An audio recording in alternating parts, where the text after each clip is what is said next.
Hello everyone, welcome to my channel. I hope everyone is having a wonderful day. It's unacceptable. This morning's Shephard heartfelt update drops just a few minutes ago. Broken our hearts, this news must see. The red light on the camera was a familiar beacon, a tiny ruby eye that meant millions were watching.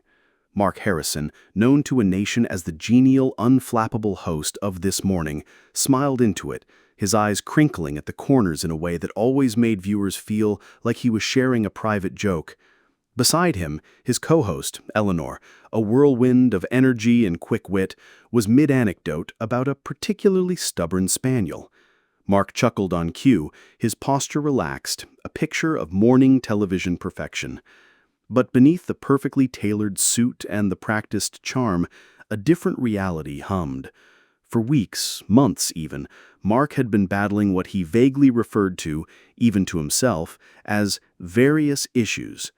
It started subtly, a persistent ache in his lower back that painkillers barely touched, a weariness that seeped into his bones even after a full night's sleep, and a quiet, unsettling anxiety that gnawed at him in the pre-dawn hours. He attributed it to the demanding schedule, the relentless early starts, the constant pressure to be on, the sheer emotional labor of engaging with human stories, light and heavy, 5 mornings a week. He'd seen doctors, undergone tests. The results were inconclusive, a frustrating parade of normal readings that left him feeling invalidated and exhausted. There was no clear diagnosis, no simple fix, just the persistent, insidious feeling that something was fundamentally off. Today, however, the various issues decided to make a public appearance. During a segment about healthy eating, Eleanor playfully nudged him. "Mark, you're looking a bit tired this morning. All those late-night news prep sessions?" Mark, always quick with a deflection, usually had a witty comeback. But the chronic ache in his back flared, a sudden sharp jolt. He suppressed a wince, but the smile felt brittle.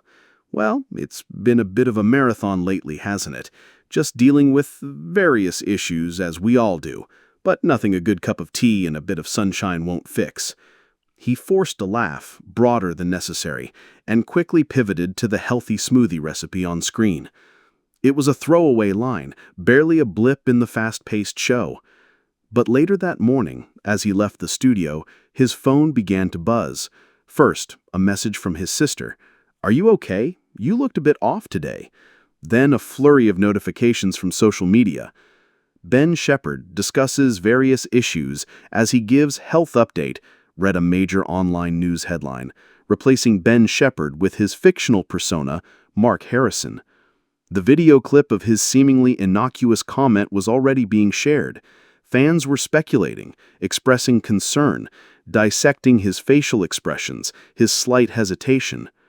Mark scrolled through the comments, a chill running through him. His carefully constructed facade, the one that insisted he was perpetually fine, had cracked. The public, with its keen, almost instinctive empathy, had seen past the smile, glimpsed the glimmer of something unscripted, something real. It felt like a violation, yet also, inexplicably, a release. The private battle had just been broadcast, and he, the master of controlled communication, suddenly found himself utterly speechless. The weight of his hidden struggles had just found an unlikely public voice, and it was his own. The morning after his health update went viral, the silence in Mark's upscale London apartment felt deafening.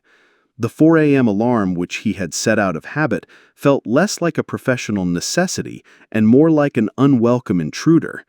He lay there, staring at the ceiling, the familiar anxieties coalescing into a tight knot in his stomach. The back pain was a dull throb, a constant nagging reminder of the physical toll, but it was the mental exhaustion that truly weighed him down. He felt like an empty vessel, constantly pouring himself out for others with nothing left for himself. His job, once his greatest joy, had become a gilded cage. He loved the connection with the viewers, the adrenaline of live television, the camaraderie with Eleanor and the crew. But the pressure was relentless, Every word, every gesture, every nuance of his expression was scrutinized. He had to be witty, empathetic, informed, and above all, consistently cheerful. The various issues he'd alluded to were not just hours melted away. He wasn't thinking about ratings or headlines or his various issues. He was simply doing.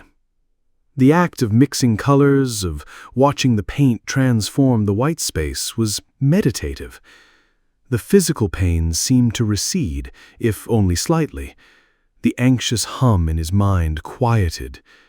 In the quiet retreat of the Cotswolds, surrounded by the unassuming beauty of nature, Mark began to rediscover a part of himself he had long neglected, a part that existed purely for the joy of creation, unburdened by performance or expectation.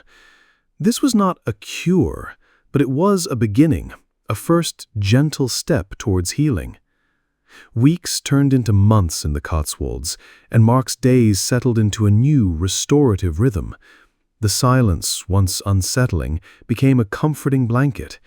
His mornings were no longer dictated by the merciless clock of live television, but by the rising sun.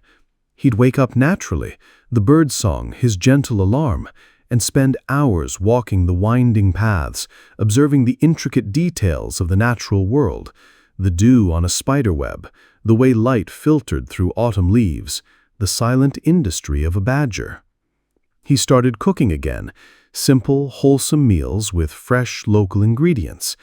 He joined a small, informal walking group from the village, trading easy pleasantries and local gossip, enjoying conversations that had no agenda, no hidden meaning, no need for performance.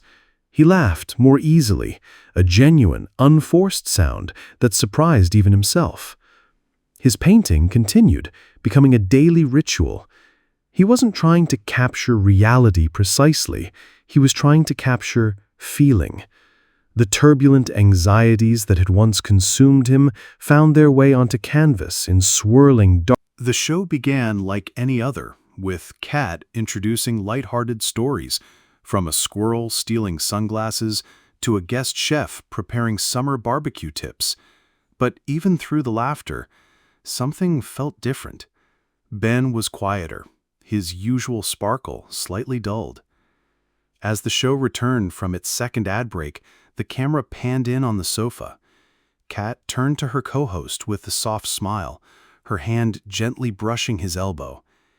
"Now," she said gently, "before we go any further, there is something personal Ben wanted to share with all of you." Ben inhaled slowly and looked into the camera. It wasn't the bright-eyed gaze viewers were used to. There was vulnerability there, real and raw. "I've thought long and hard about how and when to say this, but I feel it's time." Ben leaned forward slightly, resting his elbows on his knees, hands clasped. "Over the last few months, I've been dealing with a range of health issues, some minor, some not so minor," he said, voice steady. "It started with what I thought was simple fatigue, but then came persistent headaches, a sense of fog I couldn't shake, and, I'll be honest, days where just getting out of bed was difficult." He glanced at Kat, who nodded supportively. "At first, I put it down to stress. Early starts, long filming days, trying to juggle family, work,